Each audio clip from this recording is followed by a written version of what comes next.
ಆರೋಪ ಮಾಡಿದ್ದೀವಿ. ಈಗ ನಿಮ್ಮ ಅದು ಭಾಳ ಒಳ್ಳೆ ಇದು ಕೇಳಿದೆ. ಭದ್ರಾ ಮೇಲ್ದಂಡೆ ನನ್ನ ಕನಸಿನ ಯೋಜನೆ ಅದು. ಅದನ್ನು ನಾನು ಕಷ್ಟಪಟ್ಟು ಡೆಲ್ಲಿವರೆಗೂ ಹೋಗಿ ಸೆಂಟ್ರಲ್ ಬೋರ್ಡಿಂದ ಮಂಜೂರಾತಿ ಮಾಡಿಸ್ಕೊಂಡ್ಬಂದಿದ್ದೀವಿ. ಇವತ್ತು ಸರಿಯಾದ ರೀತಿಯಿಂದ ಇವತ್ತು ಮಾನ್ಯ ನಮ್ಮ ಸೆಂಟ್ರಲ್ ಮಿನಿಸ್ಟರ್ಗಳು ತಾವೆಲ್ಲ ಹೇಳಿದರೆ ಕೇಳಿದ್ದೀವಿ, ಬಹುಶಃ ಪತ್ರಿಕೆಲ್ಲ ಬಂತು. ಕರ್ನಾಟಕ ಸರ್ಕಾರ ಭದ್ರಾ ಮೇಲ್ದಂಡೆ ಯೋಜನೆ ಬಗ್ಗೆ ಪರಿಪೂರ್ಣವಾದ ವರದಿನೇ ಕೊಟ್ಟಿದೆ ದುಡ್ಡು ಕೇಳೋಕ್ಕೆ. ಅದನ್ನು ಕೇಂದ್ರ ಮಂತ್ರಿಗಳು ಹೇಳಿದ್ದಾರೆ, ಸೋಮಣ್ಣರು ಹೇಳಿದ್ದಾರೆ. ಇದ್ರ ಬಗ್ಗೆ ಸರಿಯಾದ ನಮಗೆ ಮಾಹಿತಿನೇ ಕೊಟ್ಟಿಲ್ಲ ಸರ್ಕಾರಕ್ಕೆ, ಕೇಂದ್ರ ಸರ್ಕಾರಕ್ಕೆ ಅಂತಂದರೆ. ಆಮೇಲೆ ಹಣಕಾಸು ಸಚಿವರು ಹೇಳಿದ್ದಾರೆ, ನಿರ್ಮಲಾ ಸೀತಾರಾಮನ್ ಅವರು. ಆದ್ದರಿಂದ ಇದು ನಮ್ಮ ತಪ್ಪಿದೆ. ನಮ್ಮ ಸರ್ಕಾರ ಪೂರ್ಣವಾದ ಒಂದು ಬೇಡಿಕೆ ಇಟ್ಟಿದ್ರೆ ಸ್ವಲ್ಪ ಏನಾದರೂ ಆಗಲಿ ನಾವು ಹೊಡೆದಾಟ ಮಾಡ್ತಿದ್ವಿ. ಇನ್ನು ಕಾಲ ಮಿಂಚಿಲ್ಲ, ಒತ್ತಡ ಹಾಕ್ತಾಯಿದ್ದೀವಿ. ಭದ್ರಾ ಮೇಲ್ದಂಡೆ ನಾವು ಬಿಡಲ್ಲ. ನಮ್ಮ ಭದ್ರೇನ ನಮ್ಮ ಜಗಳೂರಿಗೆ ಹರಿಸ್ತೀವಿ. ಇದು ಶತಸಿದ್ಧ. ನಿಮ್ದು ಡಬಲ್ ಇಂಜಿನ್ ಸರ್ಕಾರ ಮಂಜೂರು ಮಾಡಿಸ್ಕೊಟ್ಟಲ್ಲ, ನನ್ನ ಕೈಲಾದೆಲ್ಲ ಮಾಡಿಸ್ಕೊಟ್ಟೆ. ನಂತರ ಚುನಾವಣೆ ನಡೆದು ನಾವು ಪಗಾರ ತಗೊಂಡ್ವಿ. ಮುಂದಿನ ಮಾಡತಕ್ಕಂಥದ್ದು ಈಗ ಮನೆ ಯಜಮಾನ ಒಬ್ಬರು ತಂದೆ ಇರ್ತಾರೆ, ಅಜ್ಜ ಇರ್ತಾರೆ. ಅಜ್ಜ ತಿರಿದ ಮೇಲೆ ಮಗ ಅಧಿಕಾರ ತಗೊಂತಾರೆ. ಹಾಗೆ ಇದು ನಡ್ಕೊಂಡು ಹೋಗೋದು. ನಾನು ಮಾಡಿದ ಯೋಜನೆಗಳನ್ನ ಮುಂದುವರ್ಸ್ಕೊಂಡು ಹೋದರೆ ಕ್ಷೇತ್ರಕ್ಕೆ ಅನುಕೂಲ. ನಾವೇನು ಒಳ್ಳೆ ಕೆಟ್ಟದ್ದು ಬಯಸಿಲ್ಲ.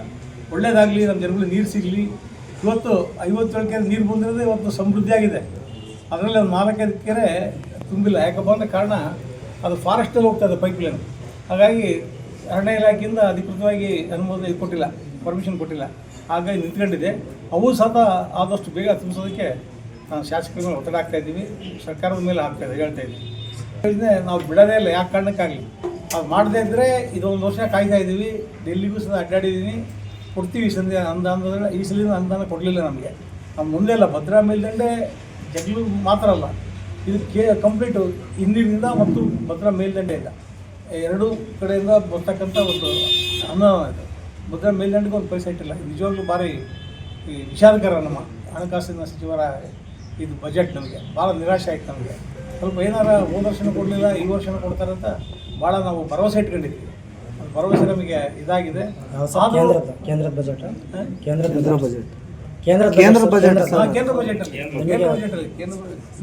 ಇದಕ್ಕೆ ನೋಡೋಣ, ಸಪ್ಲಿಮೆಂಟ್ರಿಯಾಗಿ ಏನಾದರೂ ಕೊಡೋಕ್ಕೆ ಸಾಧ್ಯ ಆದಷ್ಟು ನಮ್ಮ ಮುಖಂಡರ ಮೇಲೆ ಒತ್ತಡ ಆಗ್ತಾ ಇದ್ದೀವಿ. ತರದ ಪ್ರಯತ್ನ ಪಡ್ತೀವಿ. ಮೊದಲೇ ಹರಿಸಲೇಬೇಕು ಜಗಳೂರಿಗೆ. ಇದು ಶತಸಿದ್ಧ, ನಾವು ಬಿಡಲ್ಲ. ನಮ್ಮ ಜೀವ ಇರೋ ಹೋರಾಟ ಮಾಡೇ ಮಾಡ್ತೀವಿ. ನೀರು ತಂದೆ ತರ್ತೀವಿ ಅಂತ ಭರವಸೆ ನಮಗಿದೆ. ಇಲ್ಲಿಯೇ ಕರ್ಕೊಂಡು ಹೋಗ್ತೀನಿ. ಹೋಗಿ ಕೂತ್ಕೊಂಡಿದ್ದು ನಮ್ಮ ಇಂಪಾರ್ಟೆಂಟ್ ಲೀಡರ್ಸ್ ಕೂಡ ಮಾತಾಡ್ಬಿಟ್ಟು ನಮ್ಗೇನು ಸಾಧ್ಯನೋ ಭದ್ರಾ ಬೇಕು. ಭದ್ರಾ ಬಂದರೆ ನಿಜವಾಗ್ಲೂ ನಮ್ಮ ಜಗಳೂರು ನೋಡ್ಬೇಕು ಇತಿಹಾಸ. ಇವತ್ತೇ ಜನಗಳೆಲ್ಲ ಹೇಳ್ತಿದ್ರು ನಮ್ಮ ರೈತರು, ಯಾರು ನಾವು ಈಗ ಅಡಿಕೆ ಹಾಕ್ತದೆ ನೋಡಿದರೆ ಮುಂದೆ ಎಲ್ಲಿ ಚನ್ನಗಿರಿ ಮೀರಿಸ್ತೇವೆ ನಾವು ಅಂತ ಹೇಳ್ತಿದ್ರೆ. ಈ ಭದ್ರಾ ಮೇಲ್ದಂಡೆ ಬಂದರೆ ನಿಮ್ಮನ್ನು ಯಾರ ಪಡಿಯೋಣ, ನಿಮ್ಮನ್ನು ನಮ್ಮನ್ನು ಸೇರ್ಕೊಂಡು ಬರಲಿ ಭದ್ರೆ. ಅದು ಆಸೆ ಪಡೋಣಂತೆ ಆಗುತ್ತೆ. ಯಾಕಪ್ಪ ಅಂದರೆ ಅಲ್ಲೇ ಅದಕ್ಕೆ ಮಂಜೂರಾತಿ ಸಿಕ್ಕಿದೆ. ಈ ಹಣ ಬಿಡುಗಡೆ ಆಗ್ಬೇಕಷ್ಟೆ, ಅದು ಒಂದೇ ಬಾಕಿ ಇರೋದು.